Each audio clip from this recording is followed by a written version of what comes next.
بسم اللہ الرحمن الرحیم۔ السلام علیکم ناظرین۔ 20 ستمبر 1187 صلاح الدین ایوبی نے بیت المقدس کا محاصرہ کیا تھا، جو صرف 12 دن بعد فتح پر ختم کیا گیا۔ 20 ستمبر 1187 کو صلاح الدین ایوبی نے جنگ حطین میں کامیابی حاصل کرنے کے بعد بیت المقدس کا محاصرہ کیا اور 2 اکتوبر 1187 تک جاری رکھا۔ فتح بیت المقدس کے بعد سلطان نے کسی قسم کا خون خرابہ نہیں کیا، جس کا مظاہرہ پہلی صلیبی جنگوں کے موقع پر صلیبیوں نے کیا تھا۔ 4 جولائی 1187 کو جنگ حطین میں زبردست شکست کے بعد عیسائیوں کی مملکت یروشلم کمزور پڑ گئی اور کئی اہم شخصیات صلاح الدین ایوبی کی قید میں چلی گئیں۔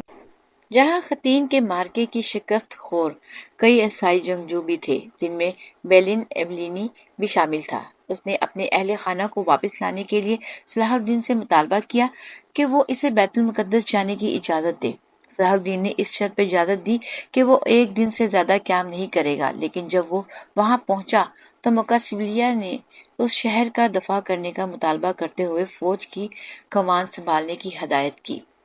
بیلین نے ان کا مطالبہ تسلیم کرتے ہوئے جنگ کی تیاریاں شروع کر دیں اور شہر میں اشیاء خورد نوش اور اسلحے کا ذخیرہ جمع کرنا شروع کر دیا۔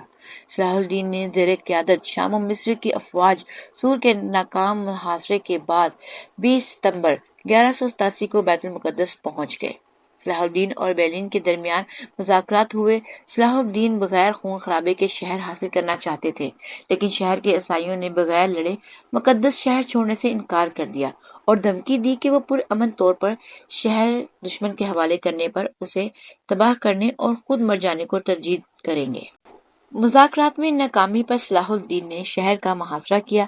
صلاح الدین کی افواج برج داؤد اور برج دمشق کے سامنے کھڑی ہو گئی اور تیر اندازوں نے حملے کا آغاز کیا۔ اس کے علاوہ منجنیقوں کے ذریعے شہر پر سنگ بار کی گئی۔ صلاح الدین کی افواج نے کئی مرتبہ دیواریں توڑنے کی کوشش کی، لیکن عیسائیوں نے اسے ناکام بنا دیا۔ 6 روزہ محاصرے کے بعد صلاح الدین نے افواج کو شہر کے دوسرے حصے کی جانب منتقل کر دیا اور حملہ جبل زیتون کی جانب سے کیا جانے لگا۔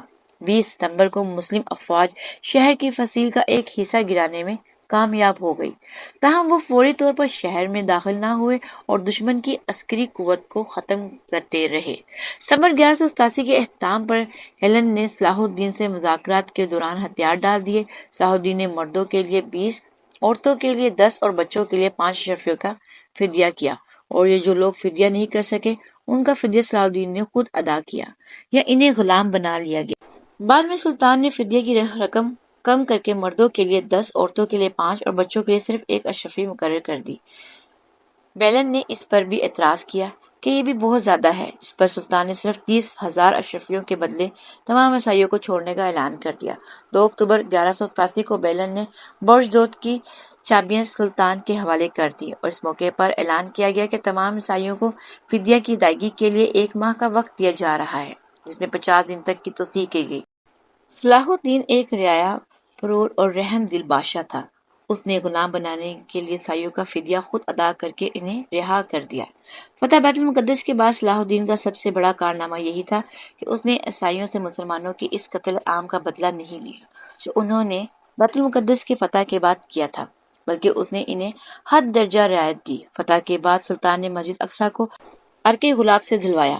فتح بیت المقدس کی خبر یورپ کے عیسائیوں پر بجلی بن کر گری، جس کے جواب میں انہوں نے تیسری صلیبی جنگ کا اعلان کر دیا اور انگلینڈ کے رچرڈ شیر دل، فرانس کی فلپ اور جرمنی کے فریڈرک کی زیر قیادت ایک عظیم مسیح لشکر بیت المقدس پر چڑھائی کے لیے روانہ ہوا۔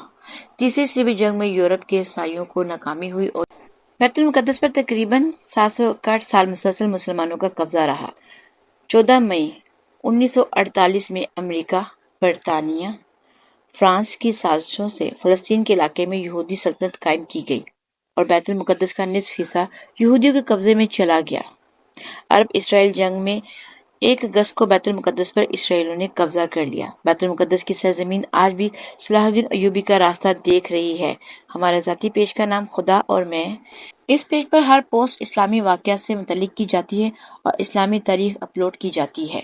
لنک پہ کلک کر کے پیج کو فالو اور لائک ضرور کریں تاکہ آپ کو پیج کی ہر پوسٹ نظر آئے اور ہر پوسٹ ملے۔ اس پر مزید اگر کوئی آپ اسلامی بک پڑھنا چاہتے ہیں تو پلیز ہمارے پیج کو وزٹ کریں۔ اللہ حافظ۔